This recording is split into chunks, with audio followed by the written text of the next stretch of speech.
Welcome to the Waking Up Podcast. This is Sam Harris. Okay, a little housekeeping before I introduce today's guest.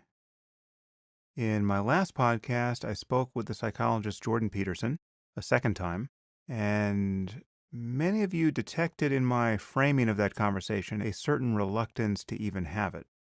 That's true.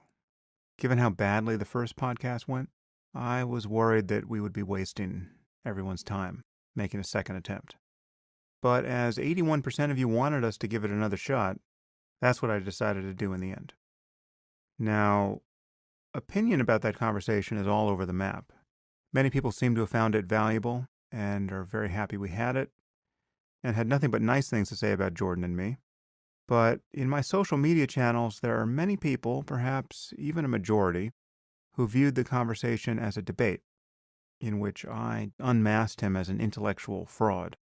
And I must say, I'm not actually happy with that interpretation, though I prefer it to the one I saw taking shape among Peterson's fans, who think that the podcast revealed me to be a closed-minded jerk who probably has autism and who just isn't smart enough to realize how profound Professor Peterson is. Now, it's true that I push back against most of what Jordan said, because I don't think his way of speaking about religion and mythology is very persuasive. I didn't make too much of my disagreement on the podcast, but I didn't exactly conceal it either. However, I'd like to make a plea for civility here. When I have podcasts that turn into debates, even if it's a war with a person who proves totally dishonest, someone like Omar Aziz, in the episode that I ironically titled The Best Podcast Ever, you're not doing me any favors if you express contempt for my guest online. I don't want people leaving this show, no matter how little sense they made, feeling vilified. Everyone who comes on here, especially people who disagree with me, is taking a risk. They're putting themselves on the line. In almost every case, perhaps Aziz really is an exception here, given how maliciously he behaved, but in almost every case, I don't want them to regret having talked to me, and how you all treat them in the aftermath will largely determine how they feel about having come on the podcast.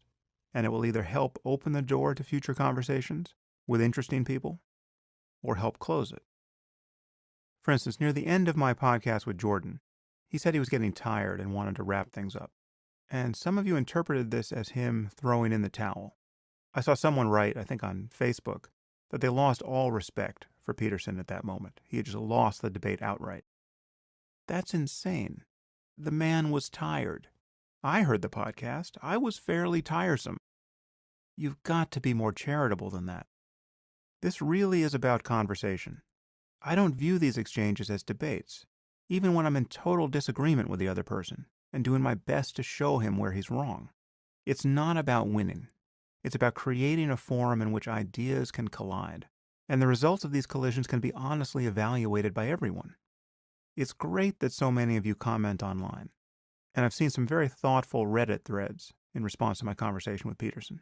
And I always encourage you to send comments to my guests on Twitter or wherever they happen to be, because it's great for them to know that they've been talking to a very engaged audience. But please be civil. There are very few people who will appear on this podcast who are worthy of your disdain. That's not to say that I won't talk to people who have some crazy views. I'm sure I will. But even when I get frustrated, as I did in my first conversation with Jordan, I really want to maintain a spirit of goodwill. And I can't do that alone. If I say thanks for being on the podcast, and then 10,000 of you jump on Twitter and Facebook and tell my guest what an imbecile he or she is, it's a mixed message, to say the least. Point out their errors, sure, and please point out mine. But please also remember that you're communicating with another human being.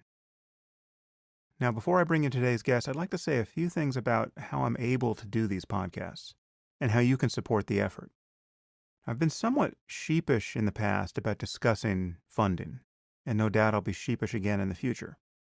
But many people keep asking why I don't run ads on the podcast or find some other sponsorship arrangement that frees me from having to rely on listener support. So I just want to take a moment to share my current thoughts about this, and you might find some of them surprising because I actually do. As I think I said in a previous episode, I don't feel I can credibly run ads here, even for products and services that I really love and use myself. The one ad I read for a while was for Audible, which I do use and love. But even in that case, I don't feel entirely comfortable telling you that you should subscribe to Audible. I mean, should you? Perhaps you shouldn't. I have no idea. Let that go down as the worst Audible ad ever. In any case, I've discovered that I just don't feel comfortable selling ads, which is fine because I hate what ads have done to digital media anyway. The advertising model is responsible for almost everything that is wrong online. But not running ads puts me in a position of asking you all for support. And this is something that I approached with real trepidation in the beginning.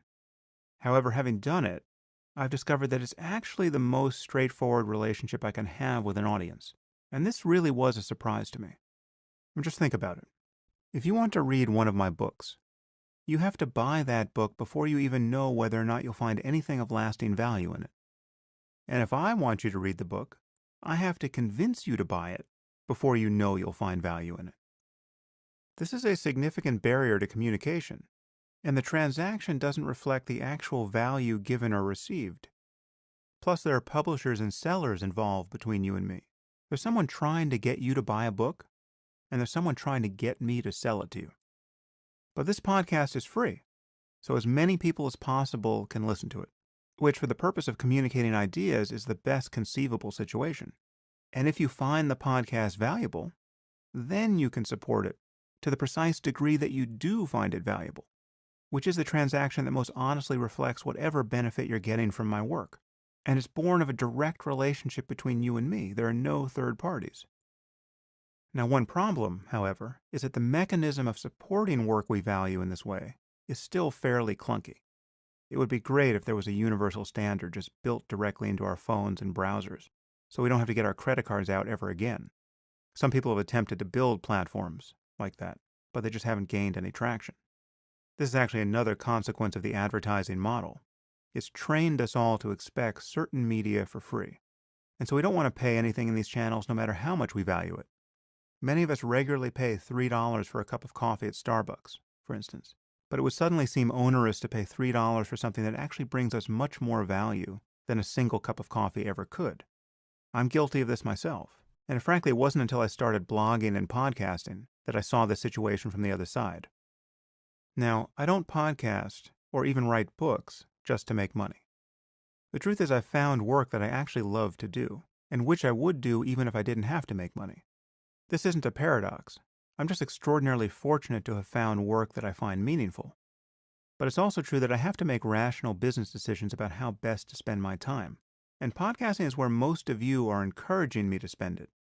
But it's also where nearly everyone expects to get everything for free.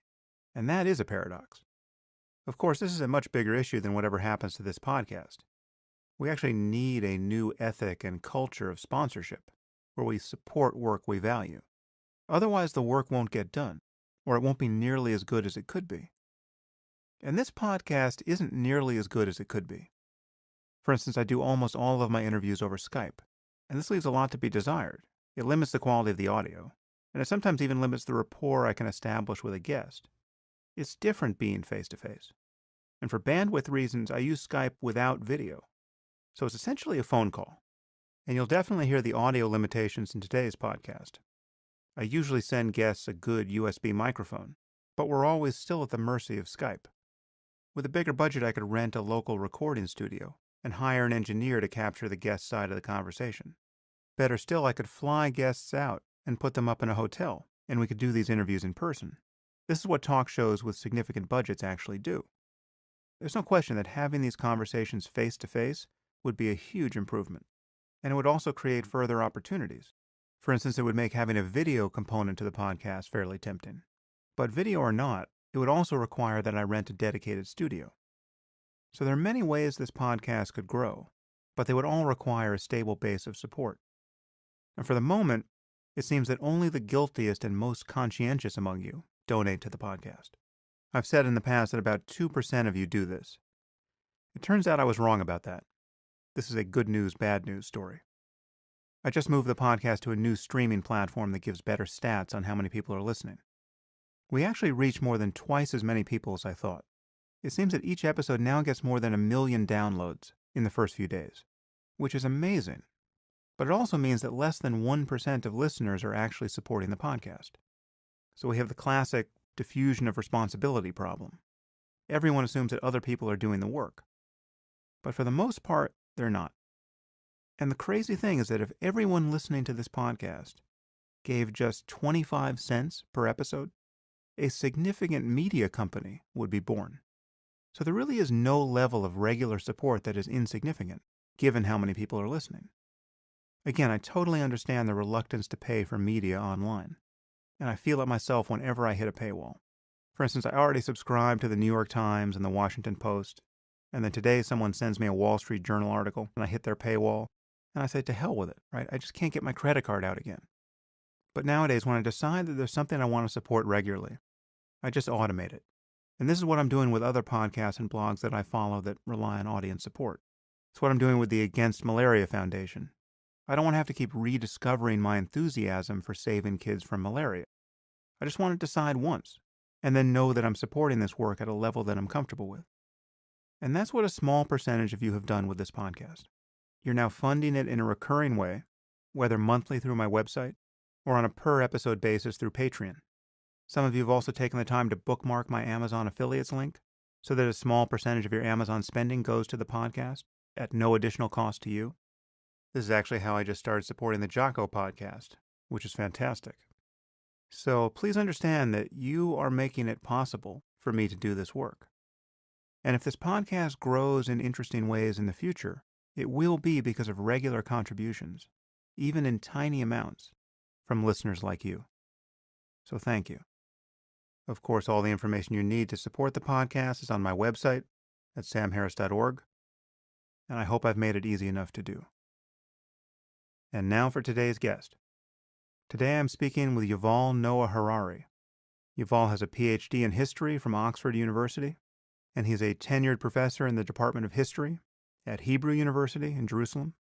He specialized in world history and medieval history and military history, but his current research focuses on macro-historical questions. For instance, what is the relationship between history and biology? What is the essential difference between human beings and other animals? Is there justice in history? Does history have a direction? Did people become happier as history has unfolded? These are all fascinating questions.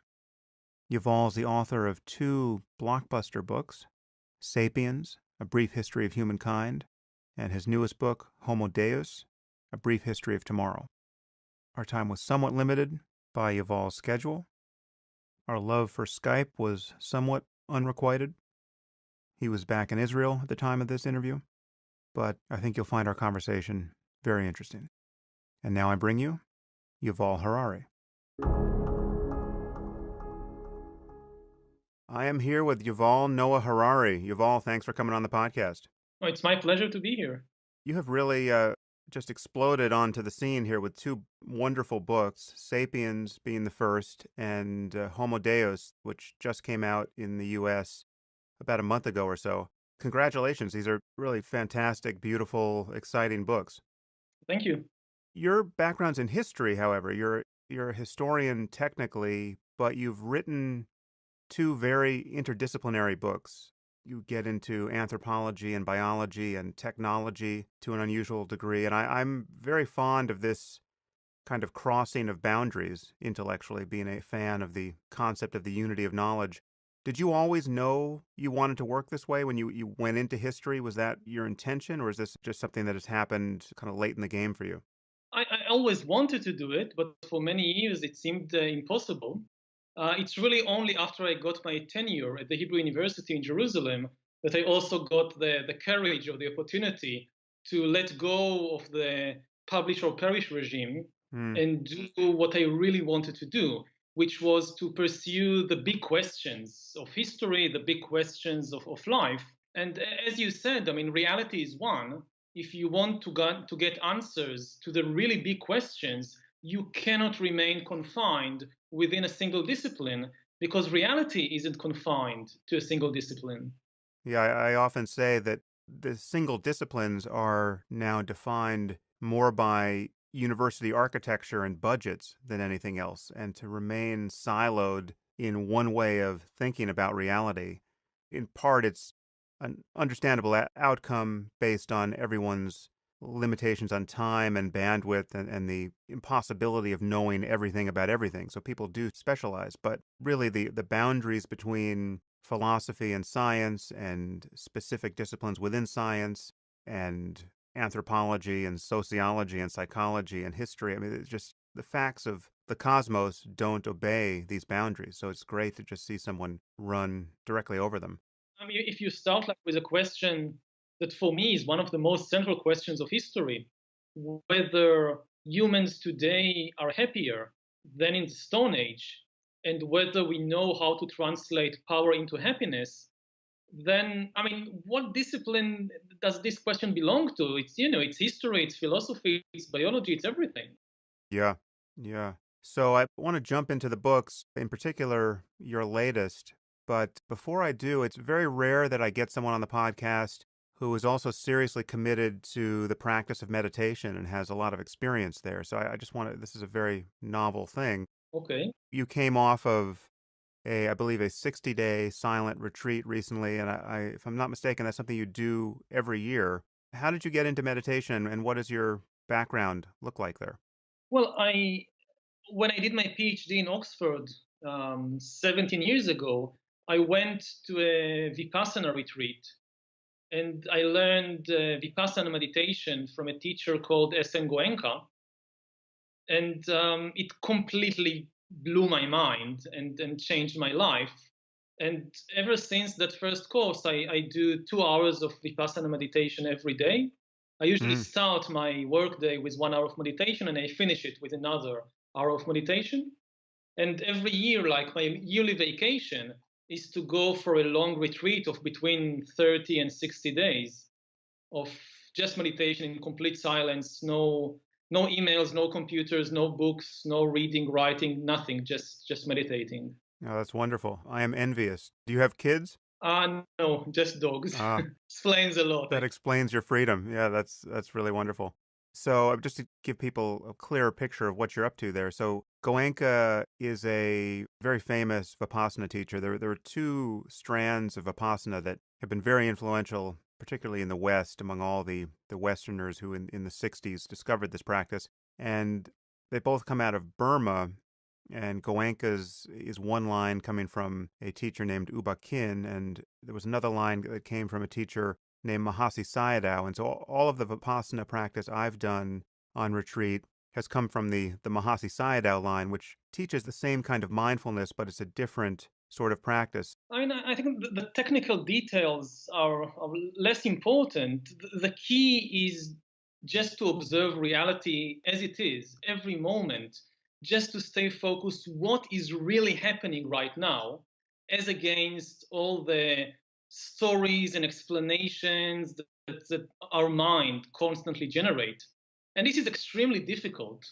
What struck me in my first course, I remember that like the first day I came to the retreat, I was absolutely amazed by it. It starts with a very simple practice, sounds simple anyway, of you just have to focus your attention on the breath and observe when the breath is coming in and when the breath is going out of your nostrils. That's it. You don't have to do anything. Just observe that. And I couldn't do it for more than like 5 seconds or 10 seconds. And my mind would run away somewhere. Yeah, And, I was 24 at the time. And it was the first time I realized how little I understand my mind, how little control I have over my attention. And this is why they start with this very simple practice. Just focus on the breath because it's so difficult. And once you get the hang of that and you can do it for more than 10 seconds, then yes, the idea or the instruction is to start observing not just the breath, but everything that is happening in the body, sensations throughout the body. In every part of the body, there is some sensation at any moment. And you start observing that, and you see the deep connection between these sensations and what's happening in your mind. That we think that we react to events in the outside world, to memories from our childhood, to something we saw on television. But in fact, in each and every moment, we constantly react to the sensations within our body. And everything people do, as a historian, I can say that everything people do, from fidgeting in your chair to starting a world war, you're actually reacting to sensations in your body. It's amazing how out of control our minds are and how few people realize that their minds are out of control, and the consequences of them being out of control are, as you say, these are the same process that gets you to say something untoward in a personal interaction is the very process that brings us, civilizational scale catastrophes, wars, and all the rest. People are being moved by their thoughts in every moment, and they see no alternative. And meditation is, for the most part, the one way people can become more aware of these processes that rule their lives. Had you had any psychedelic experiences or anything that got you to go on that first retreat, or how did you find yourself there? No, I had a very good friend. He's still a good friend of mine. He now works in Silicon Valley. And he, for an entire year, kept like nudging me, you should go to a retreat. And he was very persistent. And I was at a time in life that I had all these big questions and I had no answers. And I was very disappointed with the university, with the academic world, with my studies, because they didn't provide me any answers to the really deep questions of the suffering in the world and the suffering in my life.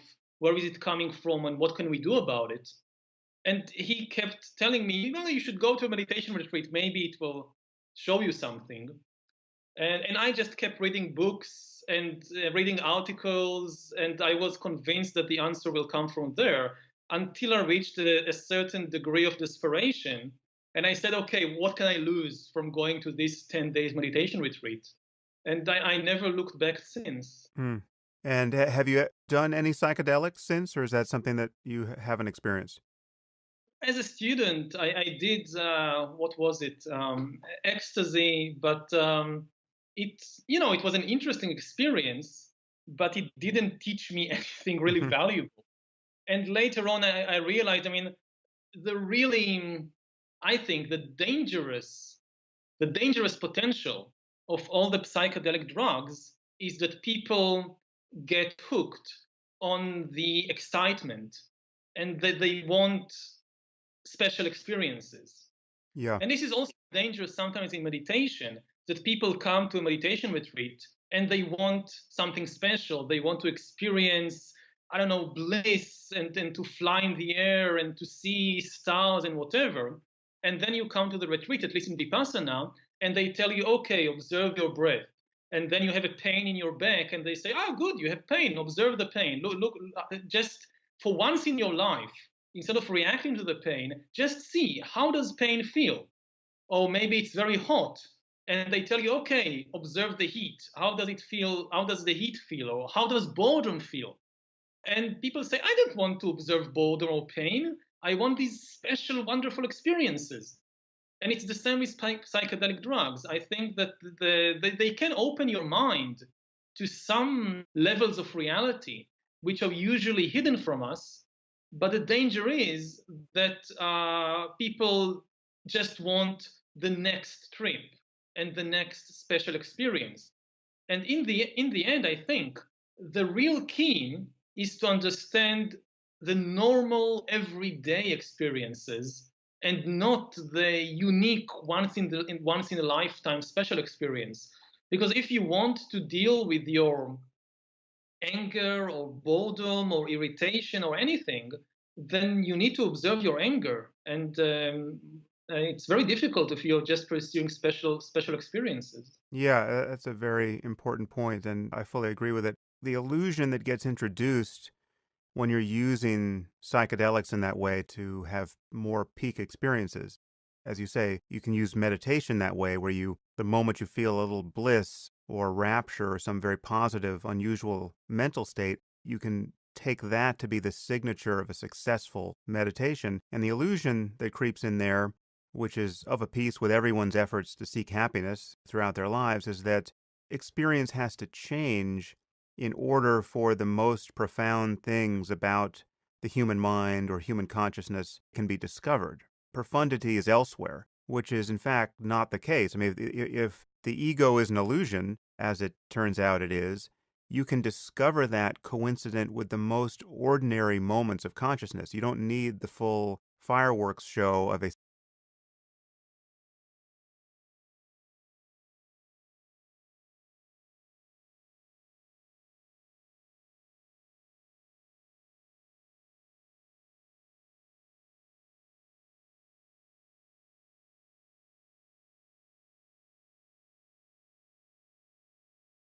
Do you view that? Yes, it has a very deep influence, both on my ability to research and to write such books, because especially when you deal with something like the history of the world in one book, the one thing you need above all else is the ability to focus. What's really important and how not to get bogged down in the thousand little details and all the kings and battles and dates and all that. And the practice of meditation, I think, gave me this ability to remain focused. And without that, I couldn't have written Sapiens or Homo Deus. And on another level, at least Vipassana is really about observing reality as it is and being able to distinguish between what is real and what is just a story or a fantasy created by our own minds. And this had a very deep impact on my interpretation of history. Uh, because also when I look at history, for me, the big question is what is real and what are fictions created by human beings? And at least my understanding is that the source of human power, but also the source of so much human misery, is the human imagination and the ability of humans to create fictional stories and then to believe them to such an extent that they can start entire wars just because they believe some religious or national or economic fiction. Mm. And this is really what gave us control of the planet. We control this planet not because as individuals we are much more intelligent than chimpanzees or pigs or dogs, but rather because we are the only mammal that can cooperate in very large numbers. And we can do that because we believe in fictions. If you examine any large scale human cooperation, you always find a fictional story at the basis, whether it's about God or the nation or money or even human rights. Human rights, like God and heaven, they are just a story invented by humans. They are not a biological reality. And this is, again, the source of our power and also of many of our calamities.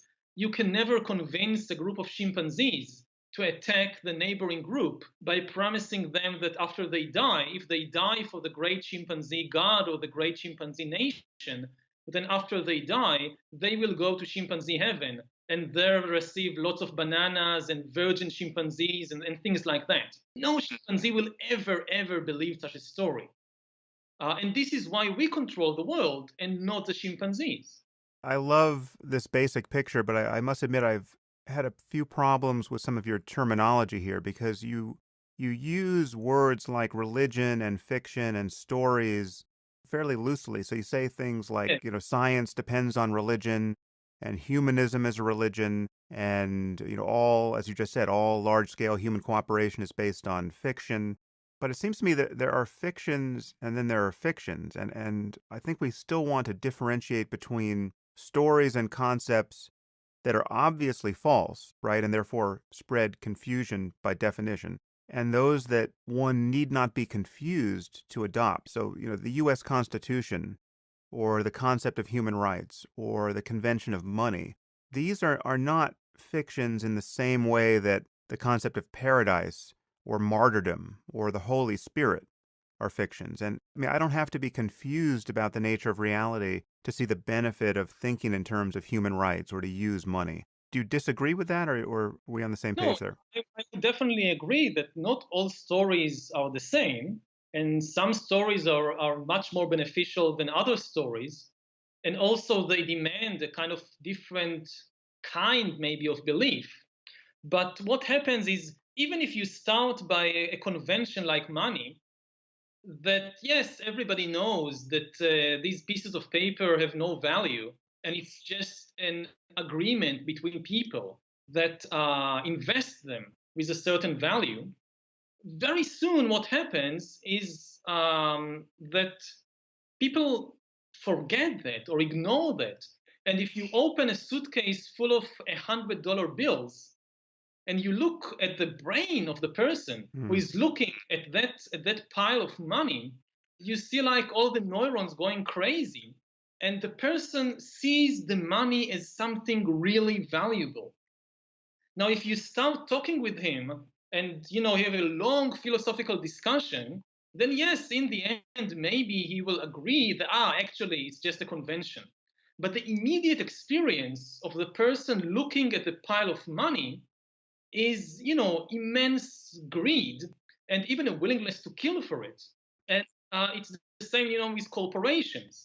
If you tell somebody that Google is just a story, or General Motors is just a story, then yes, if you sit for a long philosophical discussion or legal discussion, they will understand what you mean. But in most cases, in everyday experience, we treat these entities as if they are completely real.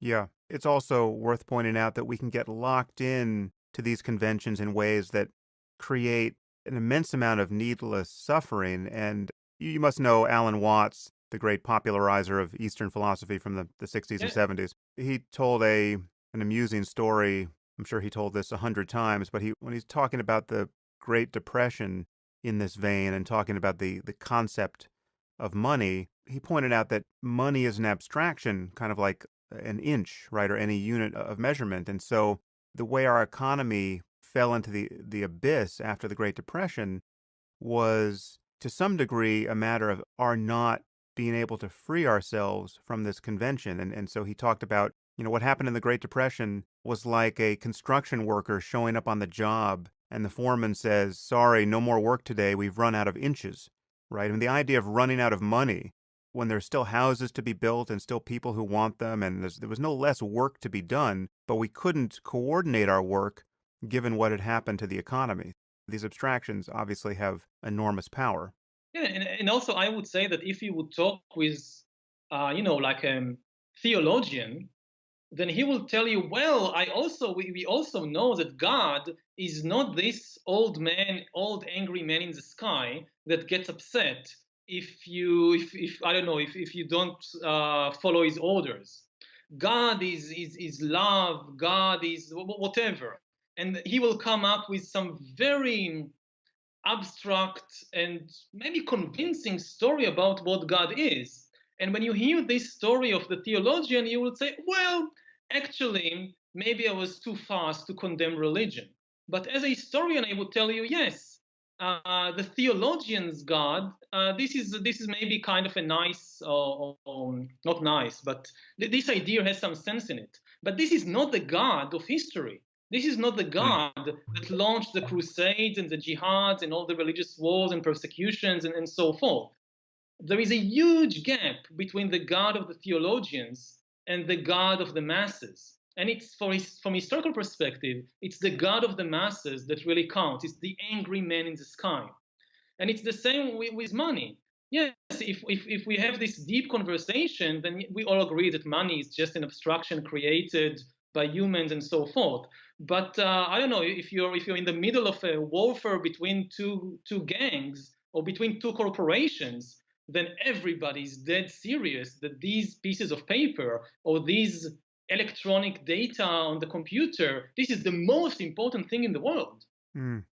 So, what is the internet doing to us now in affecting the power or lack of power of the stories we use to organize our lives? How do you view our current moment with respect to creating stories that will allow for the emergence of a viable global civilization or, truly open societies that are durable? What's your sense of the present?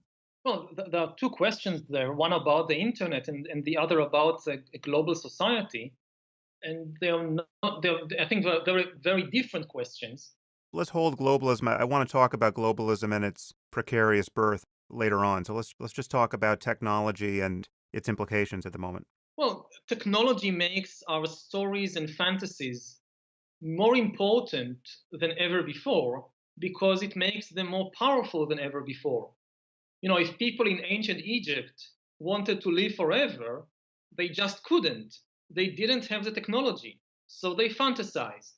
And their fantasies had a lot of impact on the economy because they used all the resources to build these huge pyramids. And it had an impact on culture and on politics, but the impact was limited. Now, when people fantasize about immortality, they're starting to have the technology to actually do it. I don't think it will be feasible in, say, 20 years, but given 50 years, 100 years, I don't think that overcoming old age and death is impossible. And then, whatever we fantasize on, whatever our dreams, whatever stories we believe, it becomes the most powerful force in the world. The very future of evolution, of life, will be shaped by human fiction. By human fiction, I mean the stories in which we believe. Yeah, yeah, Science and technology will give us the power to realize whatever fiction we believe in. And then the question, what is your favorite fiction, will become maybe the most important question in the evolution of life. What we are seeing, or what we will see in the not so distant future, is exactly the collapse of the separation between fiction and reality, because things that begin as fiction in the human mind, we will have the technology to make them a reality, and then they are no longer fiction. yeah. You could create your favorite heaven or hell, maybe, using bioengineering and using brain computer interfaces and virtual reality technology and things like that. Do you think in terms of optimism and pessimism here, or are you just describing the world as you see it and not tipping in one direction or another with respect to your hope or fear about what's happening? I try not to think in terms of optimism and pessimism because it then, colors your lenses and makes it more difficult to just see what is happening. I also think as a historian that history is not deterministic and technology is not deterministic. You could use the same technology for very good purposes or for very bad purposes. If you look at the 20th century, then you see that with the same technology of electricity and cars and radio and all that, people could create communist dictatorships or fascist regimes or liberal democracies. The electricity didn't tell people what to do with it. Hmm. And it's the same with biotechnology and artificial intelligence. We still have options. And just to give one example, which is close to my heart, because I'm very much concerned about what we are doing to other animals, and especially farm animals. And I think that the biotechnology poses both the greatest threat and the greatest promise to farm animals, depending on what we choose to do with it. You could use biotechnology to start engineering cows and pigs and chickens that grow faster and have more meat and give more milk and whatever, serving the interests of the industry while completely disregarding what this means in terms of the experience and the misery of the animals. On the other hand, you could use biotechnology to start what is known as cellular agriculture, Yeah. or create cultured meat or clean meat, which is meat grown from cells. If you want a steak, you don't need to raise a cow and kill it and have a steak. You can just grow the steak. from cells. I actually had Uma Valeti, the CEO of Memphis Meats, on the podcast about a year ago, Oh, and that was the topic. I'm very excited about this truly ethically pure approach to growing meat. I mean, just the no animal involved. It'd be a wonderful breakthrough. yeah. So this is a good example that the same field. Of course, it's not exactly the same technology, but the same field, depending on how we choose to use it, can be an immense blessing and can be a terrible curse. So I try to focus just on understanding what are the possibilities, and also I try not to make prophecies and forecasts. I don't think anybody really knows how the world Hmm. would look like in 2050. I really just try to map the different possibilities. So to take a very local case that is in the news itself is in the news, really. So the issue of fake news seems to me has direct relevance to the influence of stories. How do you view this recent phenomenon of fake news? Is it at all new, or have we been dealing with fake news for thousands of years? I still don't understand what's new about it. I mean, it's a very troubling phenomenon for sure, but I don't think there is anything new. I mean, if this is the era of post-truth, then I would like to know when was the era of truth. Mm. I mean, was it, the 1950s, the 1930s, the Middle Ages? I don't think there is anything that Joseph Goebbels didn't know about propaganda and fake news and manipulating the public. And going much further back, fake news are thousands of years old. You just need to think of the Bible. And the Mm. Bible is also a disconcerting example that fake news can last forever. Yeah, It's not get exposed after, a month or a year. They can last for thousands of years. that's a great meme. Fake news can last forever. Let's get T-shirts printed. So one thing is very interesting in your latest book, again, on the implications of technology, you speculate about the likely birth of new religions inspired by technology. Say a little more about that. Yes, I think that there is a good chance that Silicon Valley and places like it will create not just gadgets and tools, but ideological systems and even religions that will make many of the traditional promises of religion, promising, justice and prosperity and even immortality, but here on earth with the help of technology, and not after you die with the help of supernatural beings. And you can say that we have actually seen at least some techno religions based on technology previously. Maybe the best example is socialism and communism. Communism promised to create paradise on earth with the help of the technology of the Industrial Revolution. And now it didn't work very well, but this was the basic idea. We don't need God, we just need to control the means of production. And the engineers and the technicians, they can create paradise on earth for us. And this didn't work very well, but I think that in the 21st century, we'll see a second wave of these techno religions. Now, if you don't like the term religion, you can just use ideology instead. But I think there is no essential difference between ideology and religion. They both fulfill the same function in history to give legitimacy to human institutions and to human norms and values. Whether there is a God involved or not is really far less important than the historical function, because in the end, it's not God that makes religions, it's humans that make.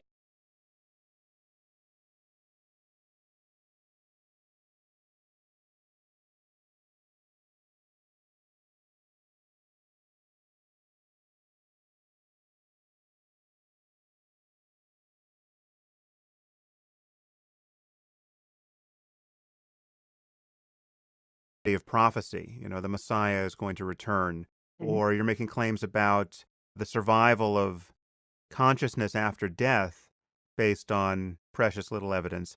that's where I think it's obviously a religious enterprise and you have superstition and otherworldliness creeping in. But again, there's no very clear line there. And when you talk about something like what the personality cult in North Korea at the moment, obviously it has many of the features of a religion, certainly the socially consequential ones. And then you have something like, the singularity phenomenon, or the idea of the singularity in Silicon Valley Mhm. as propounded by somebody like Ray Kurzweil. That has many of the features of, otherworldliness, arguably, that a classical religion does. I mean, there is this expectation of immortality that you mentioned a few moments ago. And yeah, I agree that the boundaries here are somewhat fungible. But when you think of the birth of a technology inspired religion, is the notion of the singularity something that answers to that description already, or are you thinking about something else? Definitely, that's probably the best example we have today. I think like the singularitarians may deserve the title, of the first Silicon Valley techno religion. Hmm. But as the technology matures and delivers more and more achievements and power, I think we'll see more and more of that, especially because, again, in contrast to ancient religions like Christianity or the religion of ancient Egypt, when you needed to postpone most of your desires to the afterlife, the immense attraction of the new technologies is that they promise to fulfill all these miracles here and now in this very life on earth. Now, whether they manage to do it or not, it's a different question, of course. But the temptation is, I think, immense. The difference here, it really does strike me as a difference, is that the technology that promises this kind of rapturous fulfillment of all human desire exists to a considerable degree even now, and we are noticing it while it creates these benefits, the benefits of intelligent technology and automation. It is creating the very harms that will make people more and more desperate to find something to anchor them. Take automation as the narrow case.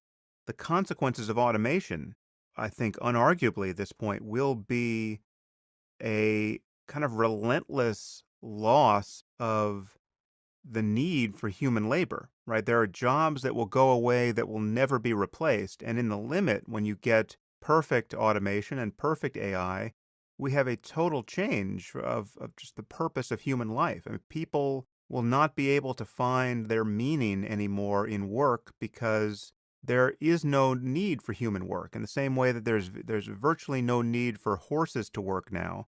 And if you gave me a horse, I wouldn't know what to do with it. I mean, if you gave me a free horse, you would just be imposing a cost on me, right? Whereas a century ago, there were, I think, 28 million horses working in the US and they were indispensable. So if you buy the fact that we are moving towards something like, in the best case, I mean, this is to be desired, and this is a matter of success. If we don't destroy ourselves with technology, we will be putting ourselves out of a job.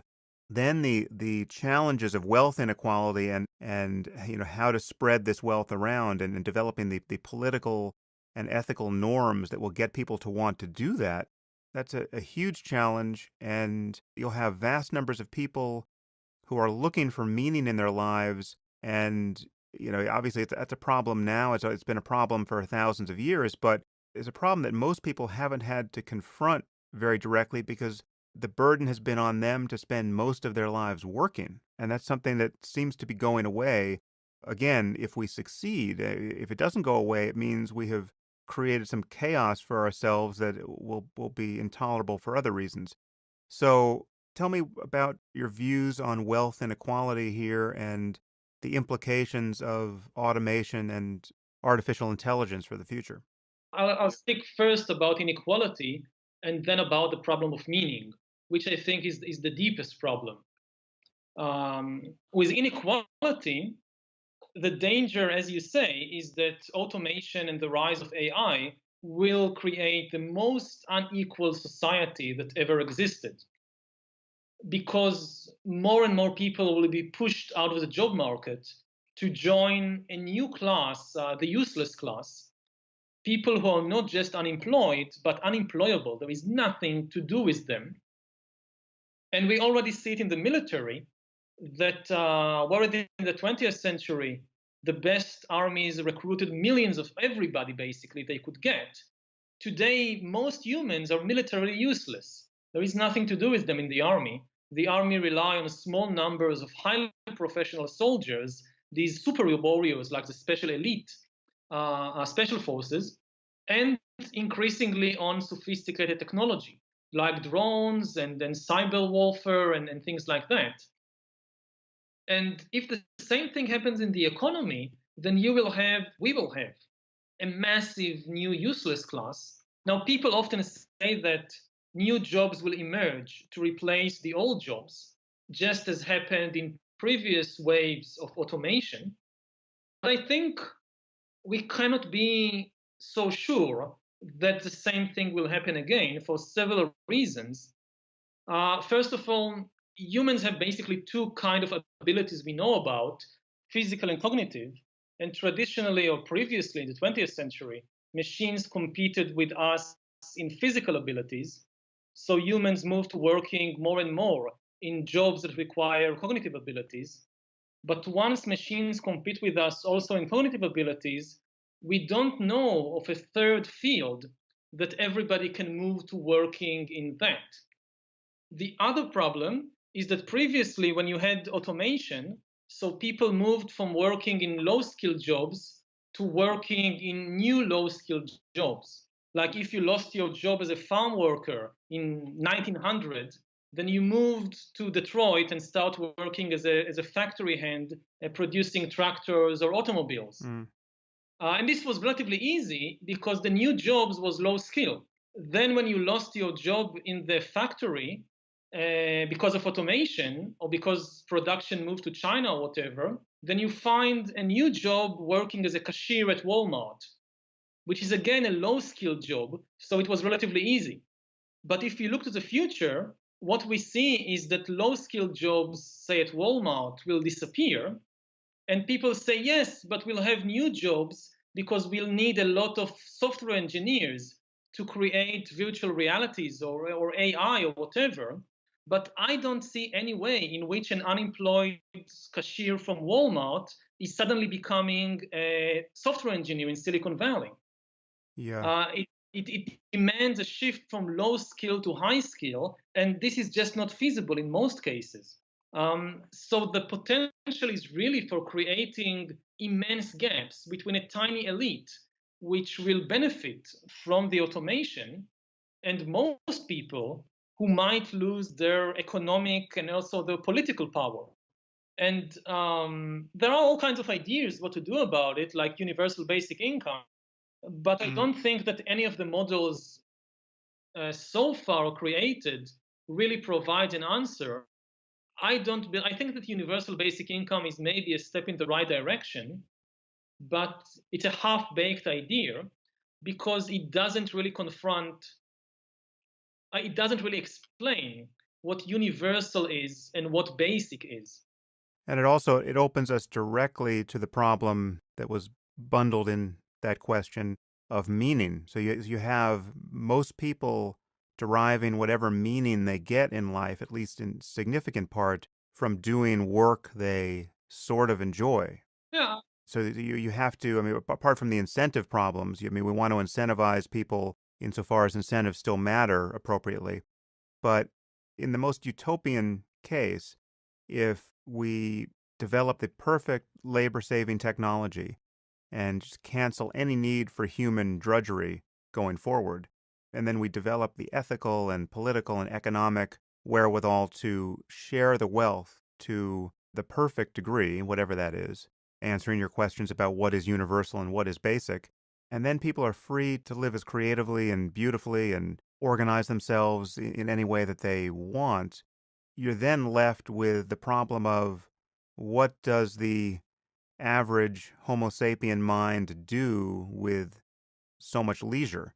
And how do you find meaning in that context? Do you see that as an easy problem to solve, or is it something that is going to give rise to new pathologies and conflicts of a sort that we can scarcely imagine. I think it's going to be a very difficult problem and a very interesting problem. I don't think it's impossible to solve it, but it's a very serious challenge. Everything we've so far seen in history indicates that most people will not know what to do with this kind of freedom and leisure. One option that some experts point is that people will just spend more and more time in virtual reality games, three-dimensional virtual worlds, which will provide them with far more excitement and meaning than anything in the real world, Hmm. which is one possibility. In a way, again, it's not completely new because you can say that for thousands of years, most people found meaning in playing virtual reality games, which we just called religions. Religion is a huge virtual reality game. You invent certain rules that exist only in your imagination, like you must pray 5 times a day, you shouldn't eat pork, two men shouldn't have sex with one another, and so forth. These laws exist only in our imagination, and you go through life and you try to gain points. I mean, you pray for 5 times a day, you gain points. You have sex with another man, you lose points. If by Hmm. the time you die, you have enough points, then you get to the next level, supposedly. And millions of people for thousands of years have found meaning in playing this huge virtual reality game. So this could continue in a different way also in the future. I think the really deep problem with the question of meaning has to do with the structure of the human mind, that Homo sapiens is a storytelling animal. We think in stories, we expect reality to be a story, and we expect the meaning of life also to be a story. When people ask, what is the meaning of life? They almost always expect the answer to come in the shape of a story. Some huge cosmic drama with a beginning and middle and end, and heroes and villains and so forth, and very important, with a role for me to play in the drama, in the big story. And I think the problem is that reality doesn't come in the shape of a story. I think, as a kind of a rule of thumb, if the meaning of life that you think you have found is in the shape of a story, it's wrong. It's a human invention. And how to overcome that, I don't think we are anywhere near knowing the answer to that one. It's interesting there because, and I noticed at one point in your book, you said something a little skeptical about my conception of the moral landscape, the idea that there can be right answers to questions of good and evil or right and wrong or human values. But I see it as very much of a piece with what you just expressed there, the idea that the meaning of life is not a matter of having the right story about it. And even if you get rid of all stories or admit that all stories don't have really deep roots in reality, there still is just the fact that we live in a universe where certain experiences are possible and we are navigating in this space, and we're navigating without a map or without it or with a very primitive map. And whatever our stories and their utility, there still is a difference between excruciating and pointless misery and far more sublime and desirable states of consciousness. Again, whatever stories we tell ourselves or whether we tell ourselves any, we must navigate. We have no choice but to navigate. We keep moving toward things that are painful. And sometimes these pains lead to better things on the other side, and we're surprised that the pain had a purpose. And sometimes it's just getting worse and worse, and we know we want to move in another direction, whether individually or collectively. And so we have Mhm. this navigation problem. And the possibilities there that await us are absolutely the result of however reality is. And if we can integrate our minds with technology that allows us to as you say, fudge this boundary between fiction and fact, and we can live in a kind of Aldous Huxley dystopia or utopia, depending on how you look at it, where everyone is lost in his own dream world of virtual reality or some other thing that is just the product of the human imagination. Well, then we may not be at base level reality anymore, but we're still partaking of states of consciousness that are possible. And our exploration in those domains is, again, constrained by what is possible. And so I see us as navigating in this space, and things can go wonderfully right or disastrously wrong based on how it is certain experiences become possible. Do you agree with that, or is there some way in which you're not converging with me there? No, I think I agree. I mean, certainly suffering is real. I mean, sometimes misery and suffering and pain are caused by some story in which people believed, but it doesn't matter. The suffering itself is real. I would say that if you really want to explore reality, the best place to start is with suffering because it's the most real thing in the world. With happiness, it's very difficult to tell whether, many times people tell themselves, oh, I'm very happy. And actually, they are not. They are deluding themselves. And that's difficult. But with suffering, it's usually much easier to know. So, yes, this is definitely real. Although even there, suffering is amenable to being reconstrued based on the conceptual frame you put around it. So if you've ever engaged in a very intense athletic event, say, or people who have trained to be the kinds of elite soldiers you just referenced, Navy SEALs, they go through something like a physical hell. If you imposed that training on some unsuspecting person against his will, you would be guilty of torturing them, right? And yet people willingly do this because they have a goal that they're in touch with and they want to get to the other side of this physical ordeal. It's not viewed as torture. And in fact, when they look back on it, it's some of the most positive experience they've had, even though if you could sample their moment to moment experience while enduring it, they were in agony. As you must know from meditation, there are experiences of extraordinarily intense sensation when you're sitting for hours with, a pain in your knee, for instance, where it becomes genuinely difficult to tell whether what you're experiencing is agony or ecstasy. It's sheer intensity. If you have a true equanimity of attention at that moment, the difference almost doesn't matter. So there is something paradoxical even about suffering when you really pay attention to it. Yes, definitely. Suffering, it's also a very complex matter. I would say that suffering certainly isn't pain. Suffering is generated by the mind. It's the reaction of the mind that is suffering. Right. It's not the objective condition in the outside world. It's not even the sensations in the body.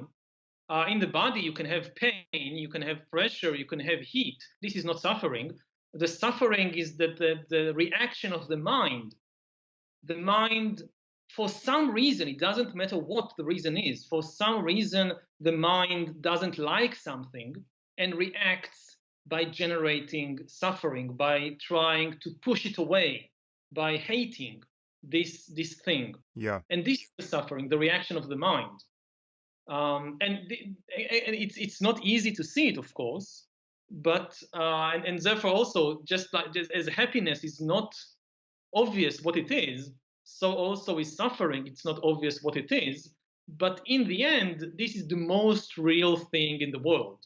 Well, that's a fascinating claim because given that it's vulnerable to inspection in the way that we've described, given that is an illusory component to suffering. In fact, once you realize that it is at the level of a story as opposed to at the level of the raw, painful sensation, it is somewhat paradoxical to say that it's the most real thing in the world. It's certainly real in terms of its motivational consequences. People are, again, going to war or just initiating the great sweeps of history based on what they want out of life and being driven by the goad of suffering in one direction or another. But the person who is just told that, the pile of paper in his bag worth $1 million just went up in flames and he begins to suffer over it. It's odd to describe that principle as the most real thing in the world.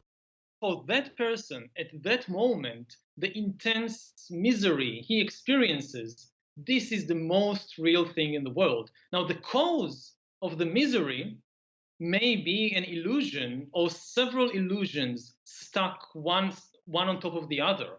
Mm, But actual experience for that person at that moment, this is the reality for him. yeah. And in Western philosophy, you see it very, very clearly, I think, with Descartes, that he goes on this expedition of doubting the whole world. And how do I know, like the Matrix, how do I know that the trees and then the sky and the other people, how do I know that anything really exists? And how can I trust anything? And in the end, he comes to the point when the only thing he can trust is his own momentary mental state. His very doubt, the thought, is the only thing he can trust. And then, of course, he makes a terrible mistake. He says, I think, therefore I am.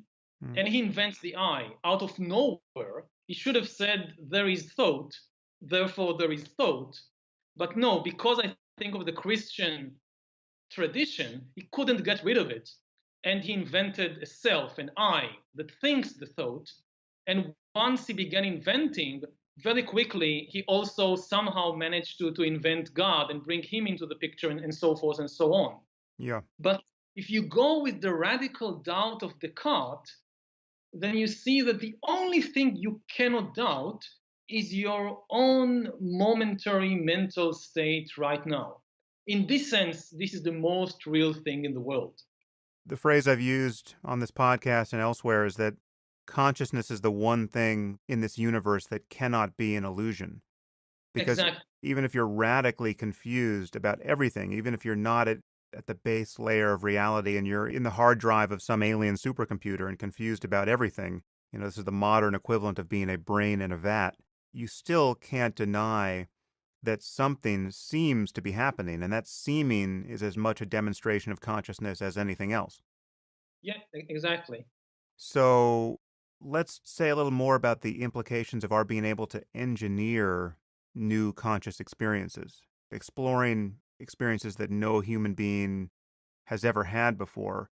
One interesting implication for me here is that the moment you begin talking about changing the human mind, now whether this is changing the brain directly or changing it by virtue of its integration with technology or new far more targeted drugs than anything that exists, you're talking about an ability to change human intuitions about value.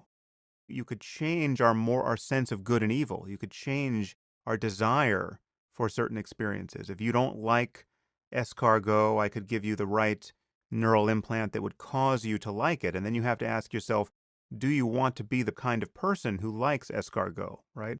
And so you get this loss of foundation where, all of our values are now no longer anchored to anything that evolution has prepared for us. I mean, we're no longer just apes who are disgusted by predictable things. We can change our likes and our disgusts. And then the question is, what should we do given that power?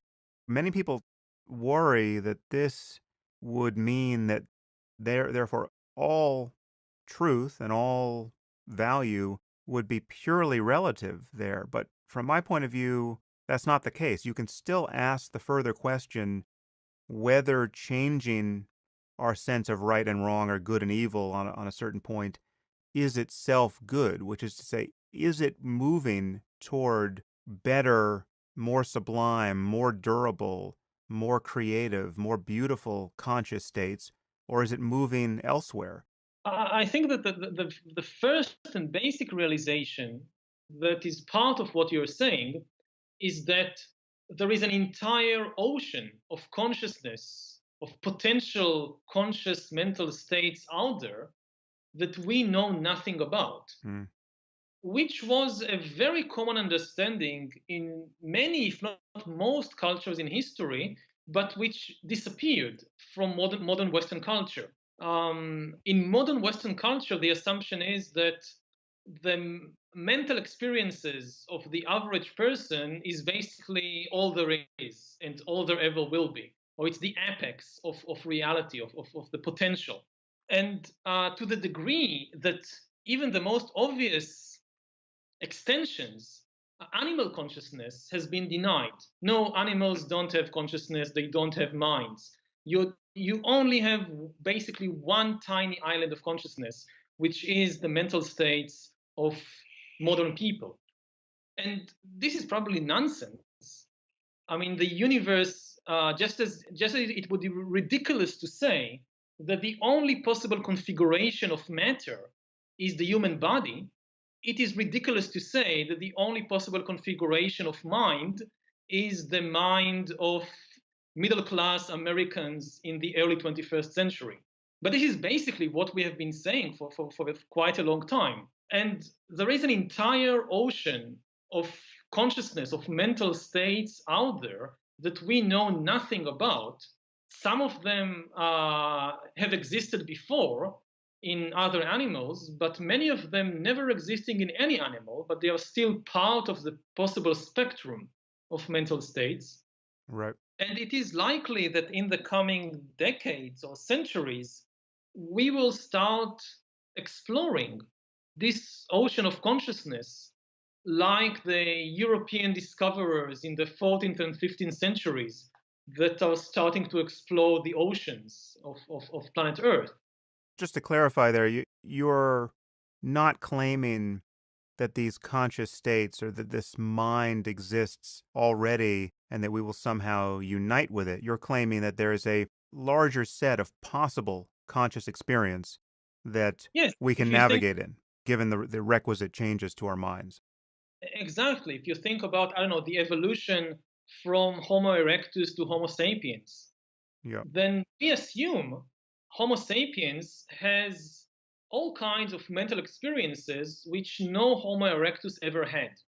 And maybe it's because we have a different brain structure, maybe it's because of the interaction between brain structure and culture. For whatever reason, still we assume that once in the age of Homo erectus, many of the mental experiences we have today didn't exist, but they are part of the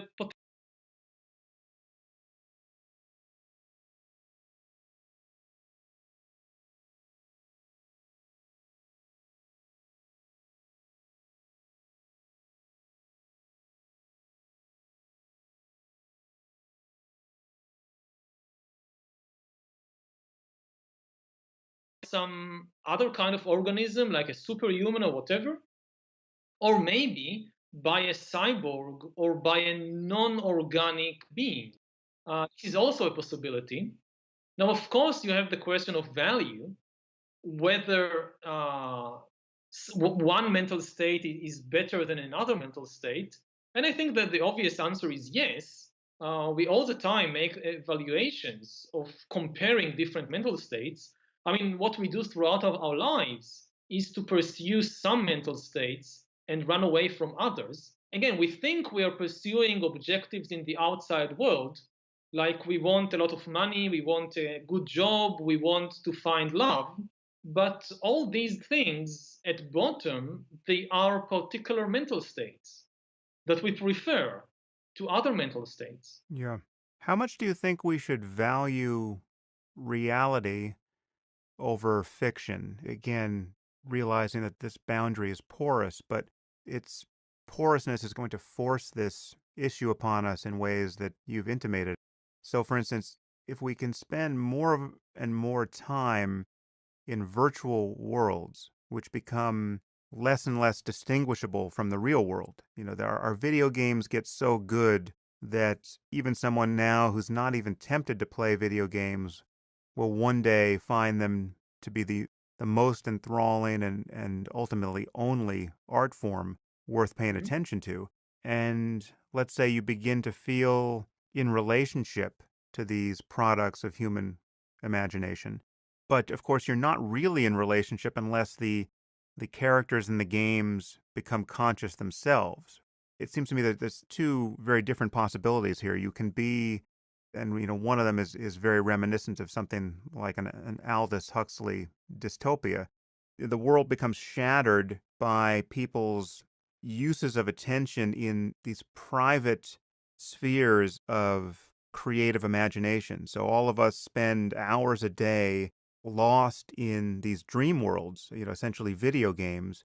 To some degree, we already do that, obviously. We read novels, we listen to the voice in our heads, every minute of the day. The world is already shattered into these private uses of attention where we're really not connecting with other real conscious beings or the world itself, while we're lost in these dreamscapes. But it seems to me that this technology could take this in a direction that is very Matrix-like, and maybe this just brands me as a very provincial person, but it seems on its face terrifying and worth avoiding to have us all point our minds into a kind of imaginative solitude more and more, no matter how captivating that can be made to seem. Do you have that same bias that somehow we want an integrated reality where we're really in relationship rather than a dreamscape, however pleasant? Well, you could have a dreamscape in which many people interact. So you still Yeah. suspend the laws of physics and so forth, but you have other consciousnesses, other minds out there to interact with them. And I guess that, at least for the foreseeable future, to be really fun and really exciting, you would need the other minds in the game with you. We know, which is the entire secret of success of social networks and of games like Minecraft and Pokemon and things like that. But as I said before, the idea of turning attention to a dream world and getting your meaning of life from there, there is nothing really new about it. The Mm. form is new, but the idea is old. Uh, Again, religion is the best example of how humans have been doing it for thousands of years.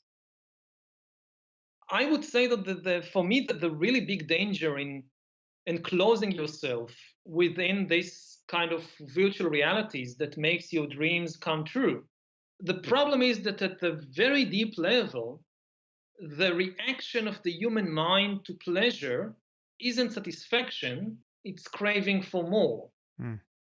And so, even if you create extremely pleasant worlds, people will just want more and more. And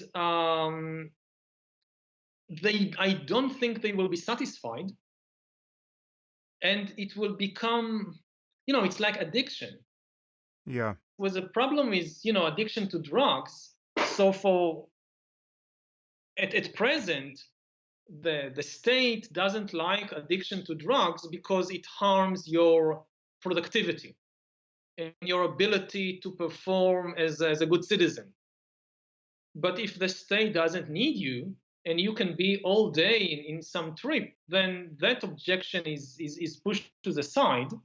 But the deeper objection is that in the long run, I just don't see how it makes people satisfied.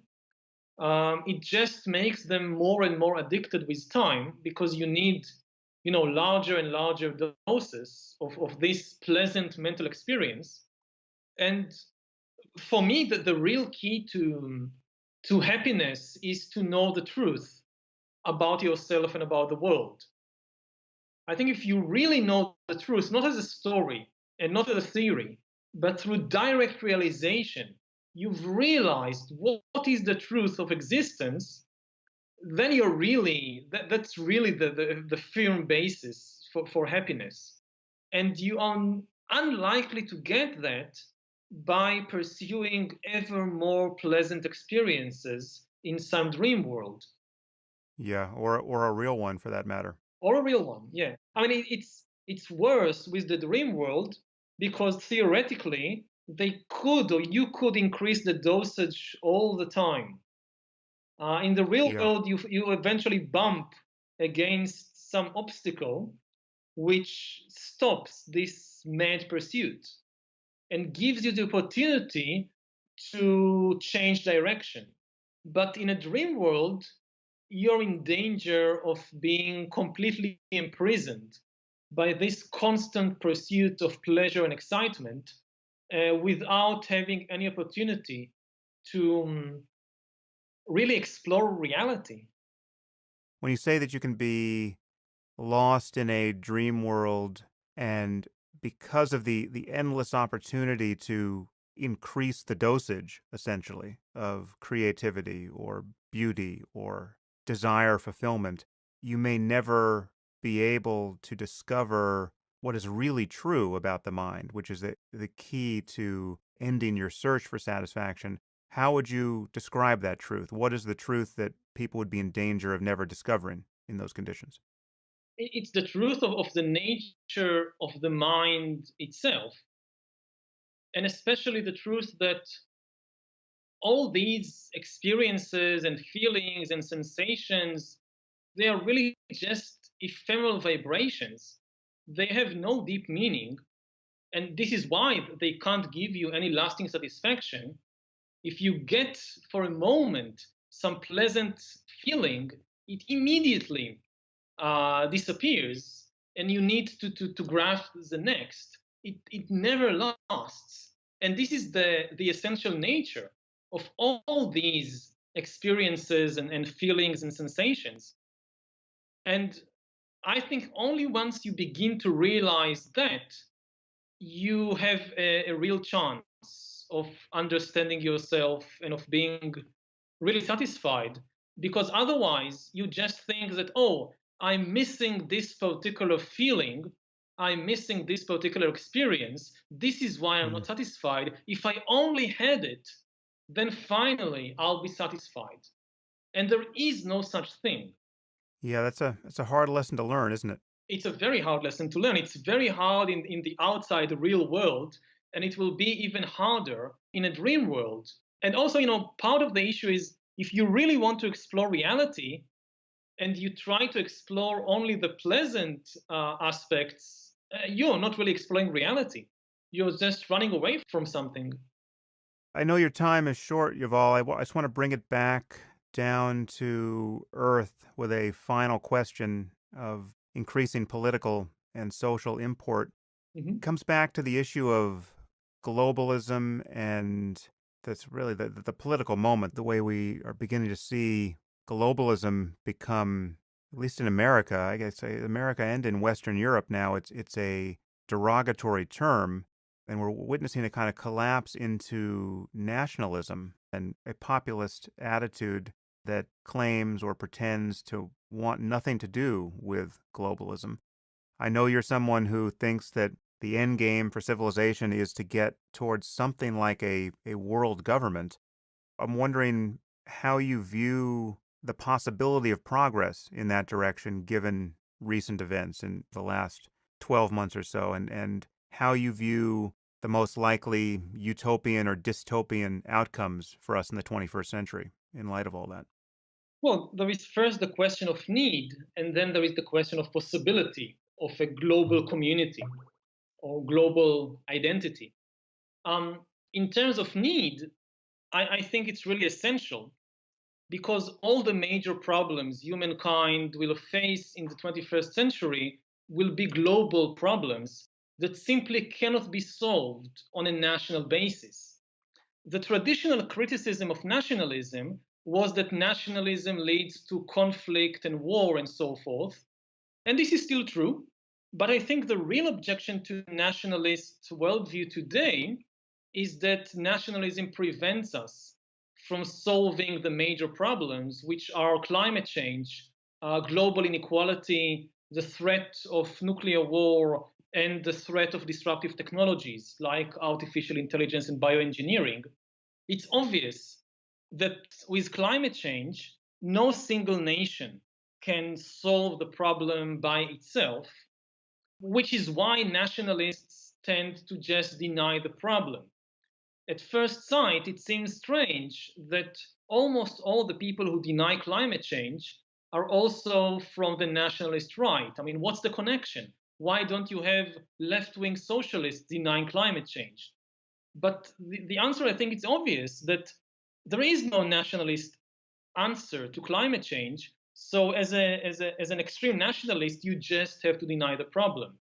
But the problem is real, and unless we have a global effort, then we will face a real ecological catastrophe in the coming decades. Similarly, if you think about nuclear war, this is an old lesson that humans have learned in the last 50 or 60 years. The only way to prevent nuclear war is through global cooperation. It's not something that a single country can do by itself. Mm. And this is also true of technological disruption. If you think about the dangerous potential of bioengineering and artificial intelligence, regulation on a national basis is not going to help us. If the United States, say, regulates or decides to stop all genetic experiments on human beings, or decides not to give artificial intelligence control of weapons or something like that, it's not going to help if China or North Korea continue to do it, especially because these are high risk, high gain technologies, and nobody would like to stay behind. If the Chinese are doing it and they gain some crucial advantage because of that, then the US will break its own ban because it wouldn't like to stay behind. The only serious way to prevent the worst outcomes is through global regulation.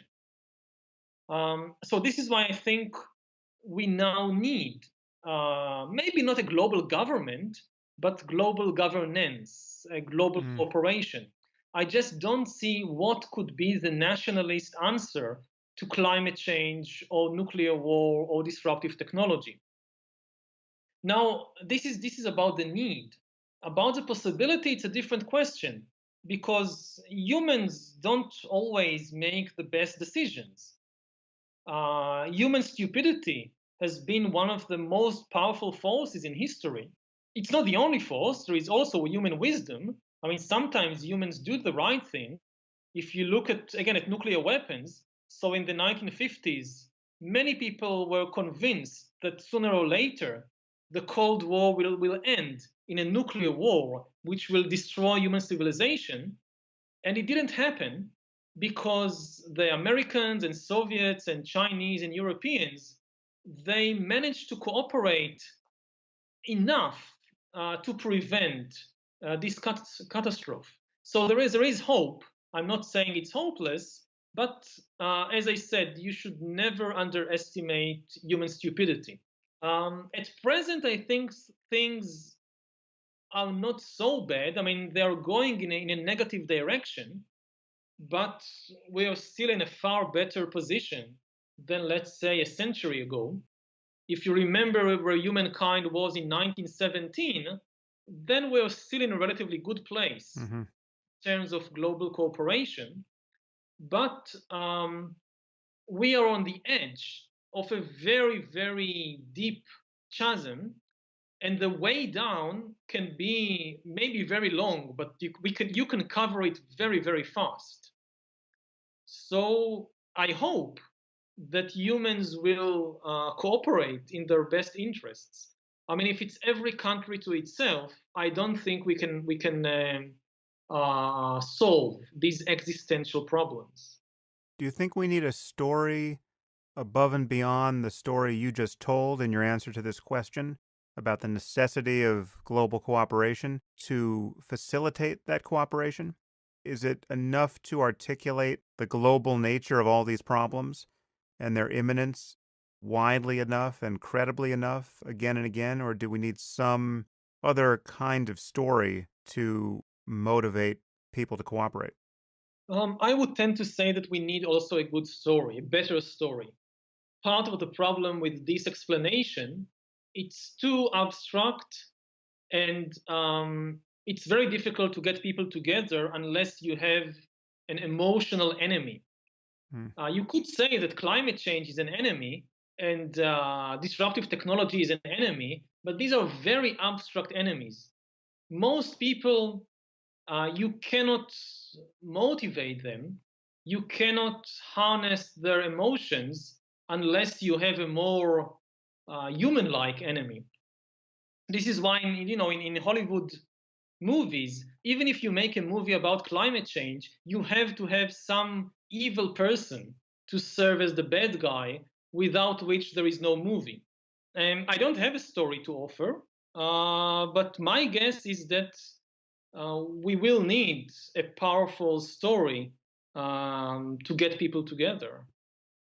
Yes, we need those aliens from outer space to actually attack us, quickly Yeah, solve all our problems. that could be a good story. Yeah. Well, listen, Yuval, it's really been great to talk to you. We could go on for literally hours and hours, and perhaps we'll get a chance to do it again sometime in person because Yeah, it would I be would great. like to. Did you ever visit Israel by any chance? It's been a while. I've gone there a couple of times, but it's been almost a decade, I think, since I've been there. Well, it's changed a lot in the last decade. If you come, I will be very happy to host you here, and if not, then maybe next time in the United States. Wonderful. Yeah, that would be great. Is there any place online that you want to direct listeners to find out more about you, to your website or? Yes, I have a website. It's ynharari.com.